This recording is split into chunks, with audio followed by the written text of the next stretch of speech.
Friends, આજે આપણે જે પ્રશ્ન વિશે ચર્ચા કરવાની છે તમે સ્ક્રીન ઉપર જોઈ શકો છો. ઉદ્યોગ સાહસિકતા વિકાસના કાર્યક્રમમાં સરકારની ભૂમિકા અને એનું ટીકાત્મક જે મૂલ્યાંકન કરે છે સરકાર, એના વિશે સમજૂતી મેળવવાની છે.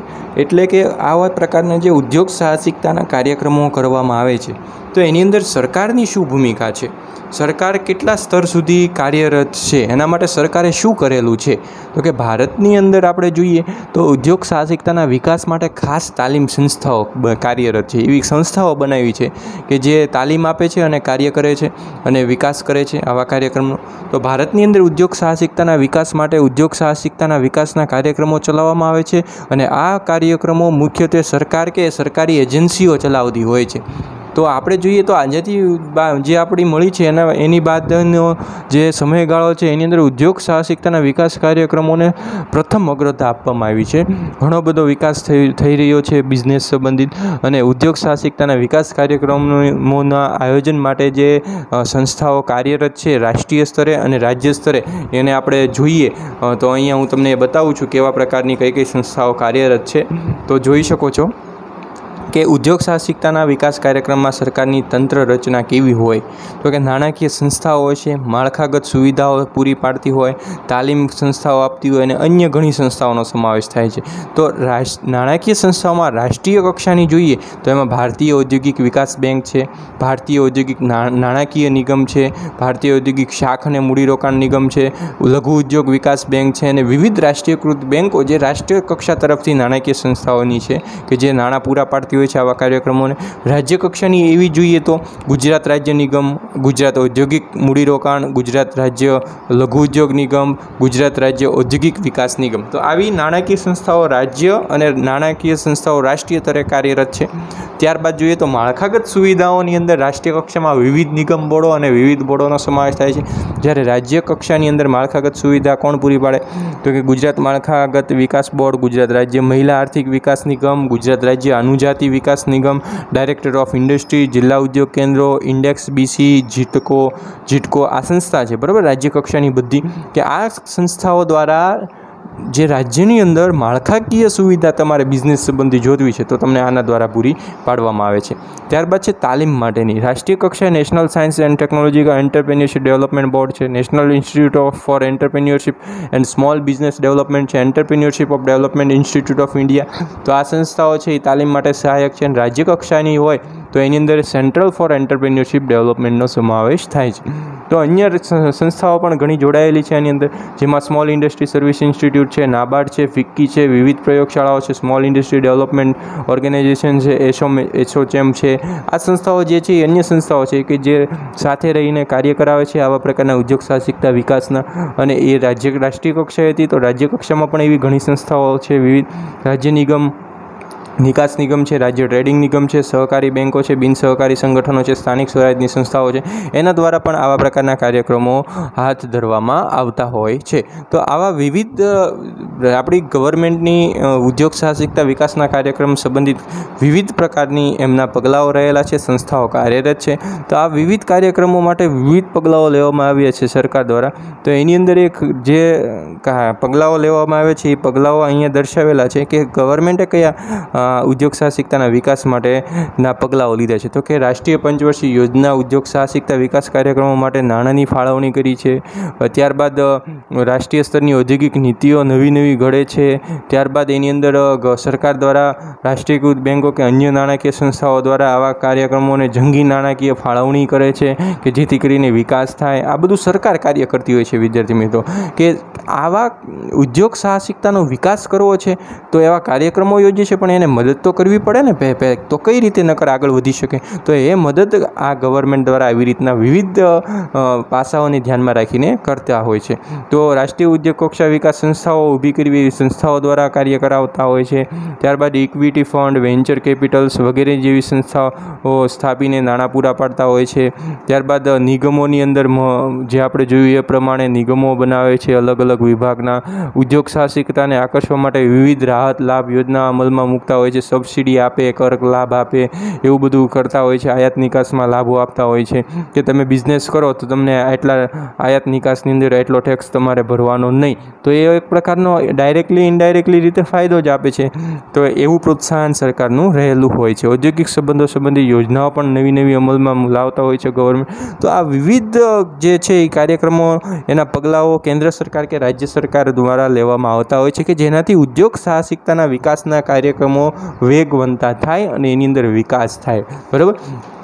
તો ત્યારબાદ જે આપણે સમજવાનું છે એની અંદર ઉદ્યોગ સાહસિકતાની જે કાર્યક્રમો છે એમાં સરકારની જે નબળી ભૂમિકા છે કે સરકાર અમુક સ્તર સુધી એનું જે ભૂમિકા છે એ નબળી છે. એની અંદર મુખ્ય જે કાર્યક્રમો જે ઉદ્યોગ સાહસિકતાના થયા હતા એમાં કઈ કઈ જગ્યાએ નબળી પુરવાર થઈ છે. તો 4 એની જે મહત્ત્વની બાબતો છે એમાં તાલીમ કાર્યક્રમોના નબળા પરિણામો મળે, નાણાકીય સંસ્થાઓની નબળાઈઓ હોય, નીતિ વિષયક નબળાઈઓ હોય અને ઉદ્યોગ સાહસિકતા પર્યાવરણ સંબંધિત નબળાઈઓ જોવા મળતી હોય છે.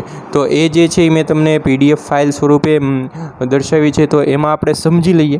બરાબર. અહીંયા મેં તમને લખીને દર્શાવ્યું છે, તમે લખી પણ શકો છો નબળાઈઓને. તો આખો મોટો પ્રશ્ન અહીંયા તમારો સરસ એવો થઈ શકે છે. ખાસ તો તાલીમ કાર્યક્રમોની અંદર જે પ્રત્યક્ષ કે પરોક્ષ પણ સરકાર રહેલી હોય છે તો એમાં એ કામગીરી ગવર્મેન્ટ દ્વારા કાર્યક્રમો માટે કરતી હોય છે એના વિકાસ માટે, પણ પરિણામલક્ષી નબળાઈઓ આખરે તો તે સરકારની જ બને છે. બરાબર.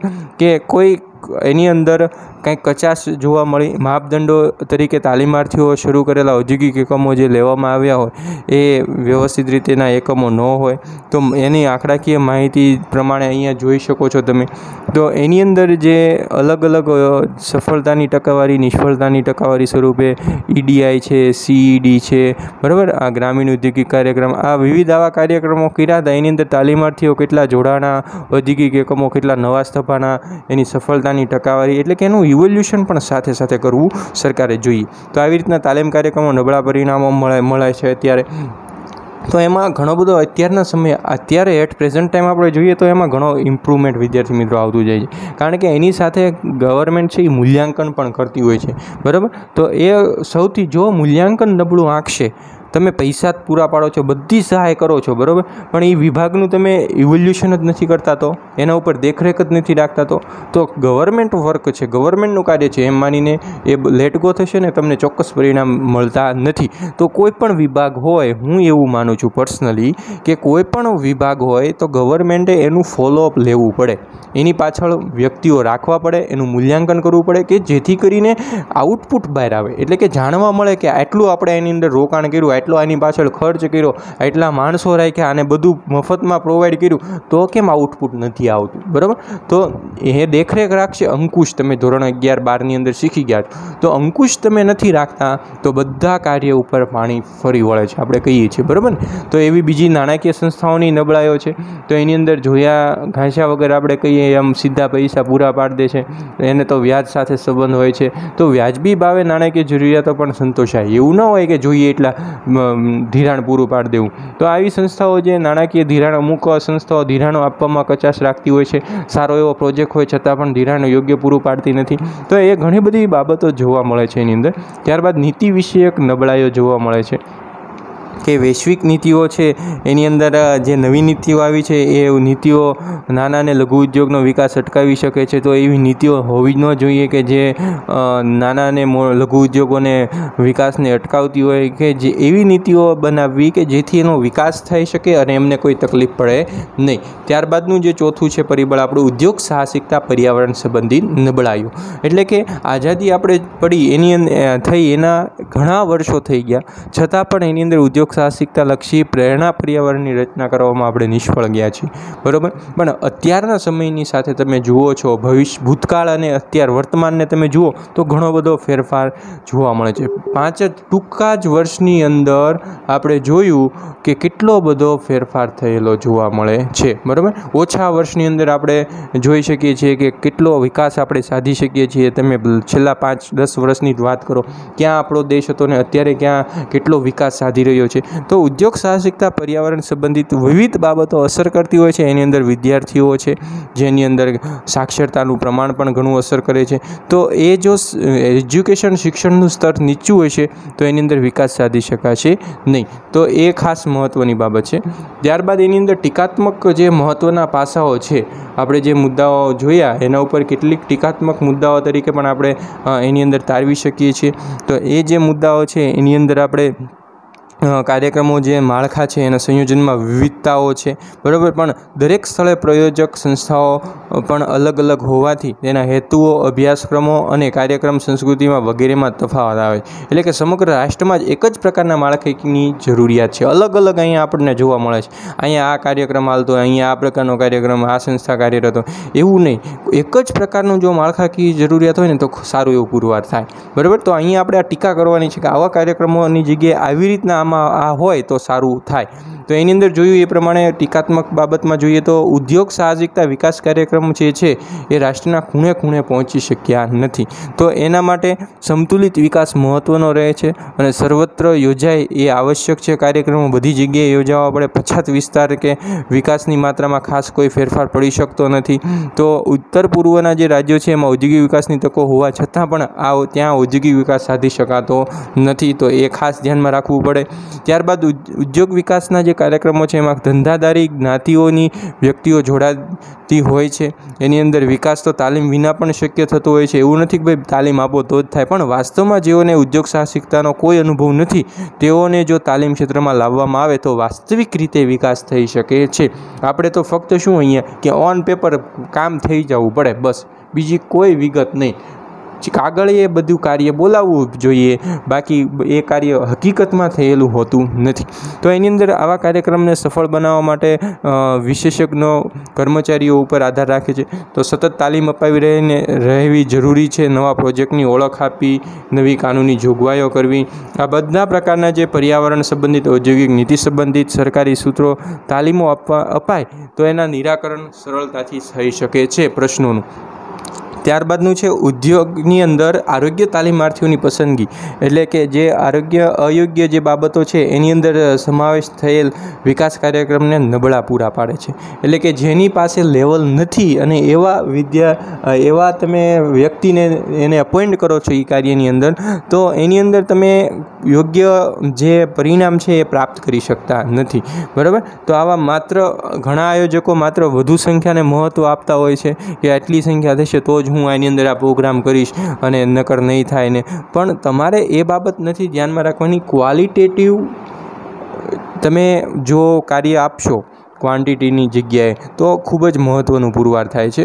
ત્યારબાદ નાણાંની ફાળવણીની પદ્ધતિ પણ મહત્ત્વની છે। ઉદ્યોગ સાહસિકતા વિકાસના જે કાર્યક્રમો છે એના માટે નાણાંની ફાળવણી IDBI રાજ્ય સરકાર કે અન્ય સંસ્થાઓ કરતી હોય છે, પણ કેટલીક પ્રગતિશીલ રાજ્ય સરકારો આવા નાણાંની ફાળવણી વધુ કરીને કેન્દ્ર પાસેથી વધુ રકમ માંગી શકે છે અને પછાત રાજ્યોને મૂળભૂત સુવિધાઓ પણ પૂરી પાડી શકતી હોય છે, પણ નથી કરતા। ઘણી બધી ખામીઓ જોવા મળતી હોય છે એની અંદર એવું કાર્યની દર્શાવવા માટે। તો સંપૂર્ણ જવાબદારી એ કેન્દ્ર સરકારે ઉઠાવવી જોઈએ, એ બાબત સંબંધિત ફોલોઅપ લેવાની। ત્યારબાદનું છે પ્રોજેક્ટની યોગ્ય પસંદગી મહત્ત્વની સમસ્યા બને છે।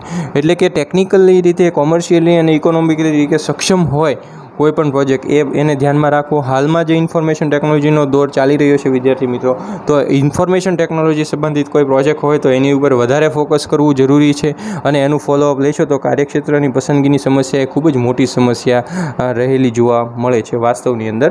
ત્યારબાદ છે ઉદ્યોગ સાહસિકતા વિકાસ કાર્યક્રમની પૂર્ણાહુતિ બાદ ફોલોઅપ કાર્યની મોટી નબળાઈ। જે મેં કીધું એ પ્રમાણે કે ફોલોઅપનું કાર્ય ફરજિયાત હોવું જોઈએ। તો સૌરાષ્ટ્રમાં મહિલા ઉદ્યોગ સાહસિકતા વિષય ઉપર ડૉક્ટર RJ યાદવના સંશોધન PhDમાં પણ એવું તારણ નીકળ્યું છે કે ઉદ્યોગ સાહસિકતા વિકાસ સંસ્થાનો ફોલોઅપ કાર્યમાં પૂરતું ધ્યાન આપી શકતી નથી। તો એના ઉપર ઘણા બધા સંશોધનો પણ થતા હોય છે અને એનું ઇવોલ્યુશન પણ નીકળતું હોય છે, તો એ ખૂબ જ મહત્ત્વની બાબત છે। ત્યારબાદ ઉદ્યોગ સાહસિકતા વિકાસ કાર્યક્રમમાં સંચાલન, વહીવટ અને વ્યવસ્થાતંત્રની નબળાઈઓની અસર જે કાર્યક્રમની સફળતા ઉપર આધાર રાખે છે। તો એની અંદર કાર્યક્રમનું સંચાલન વ્યવસ્થિત રીતે થવું જોઈએ, વહીવટ વ્યવસ્થિત રીતે થવો જોઈએ, અને જો વ્યવસ્થાતંત્ર જો નબળું હોય છે તો એની સફળતા મેળવી શકાતી નથી। પણ જો અનુભવી અને ઔદ્યોગિક પર્યાવરણ ધરાવતા રાજ્યમાં પણ કાર્યક્રમોની સફળતા ઓછી હોય તો તેની વિરુદ્ધ સ્થિતિમાં પરિણામો નહિવત વિદ્યાર્થી મિત્રો જોવા મળે છે, તો એ ખાસ મહત્ત્વની બાબત છે। ત્યારબાદ જે ઉદ્યોગ સાહસિકતા વિકાસના જે કાર્યક્રમો છે એની અંદર આયોજનમાં છેલ્લા કેટલાક વર્ષોથી કેટલાક ઔદ્યોગિક ગૃહો, બિન સરકારી સંગઠનો, બિન અનુભવી સરકારી એજન્સીઓ પણ જોડાઈ રહી છે. એટલે કે વધુને વધુ આની અંદર સંગઠનો, સંસ્થાઓ જોડાતી રહે છે. પણ એની જે સામાજિક જવાબદારી છે એના ભાગરૂપે જે બિન સરકારી સંગઠનો છે એને આ પ્રકારના કાર્યોની અંદર આકર્ષવા જોઈએ અને વાસ્તવમાં તેઓના નાણાં ખર્ચમાં જે હેતુઓ છે એ અનુભવી સંસ્થાનો સાથે જોડાવા માટે જો સફળતા મળી શકે તો એ ખૂબ જ મહત્ત્વની બાબત છે. ત્યારબાદ જે કામગીરીનું મૂલ્યાંકન છે તાલીમી સંસ્થાઓનું, એ અસરકારકની અસર જોવા મળતી હોય છે અને ઉદ્યોગ સાહસિકના વિકાસ કાર્યક્રમની પાછળ થતા ખર્ચાઓનું નાણાંનું પૂરું વળતર મળતું જોવા મળે છે, અપેક્ષિત છે. એટલે કે એટલું બધું તમને જોવા મળતું નથી કે જેટલું તમે ખર્ચ કરો છો એની સામે આઉટપુટ જે આવવું જોઈતું હોય એ જોવા મળતું નથી. તો આવા વિવિધ પ્રકારની જે ટીકાત્મક મૂલ્યાંકન છે આપણે જે જોયું કે આ બધા કાર્યો ગવર્મેન્ટ એવી સારી રીતે કરે છે છતાં પણ એની અંદર જોઈએ એટલું આપણે પરિણામ હાંસલ કરી શકતા નથી. એનું રીઝન એક જ છે, આપણે કીધું એ પ્રમાણે કે ઇવોલ્યુશન. તો એની પાછળ કંટ્રોલિંગ હોવું જોઈએ તો આ બધા પ્રકારના કાર્યો જે ગવર્મેન્ટ દ્વારા હાથ ધરવામાં આવે છે એ ખૂબ જ સારા પુરવાર થઈ શકે. તો આશા રાખું છું આ પ્રશ્ન વિશે સમજૂતી તમને સારી એવી મળી હશે વિદ્યાર્થી મિત્રો. તો વિડીયોને લાઇક કરવાનું ભૂલો નહીં. તમારા ગ્રુપ્સની અંદર જેને પણ આ સબ્જેક્ટ હોય એની અંદર એને શેર કરો જેથી કરીને આ પ્રશ્નની સમજૂતી મેળવી શકે. Thank you.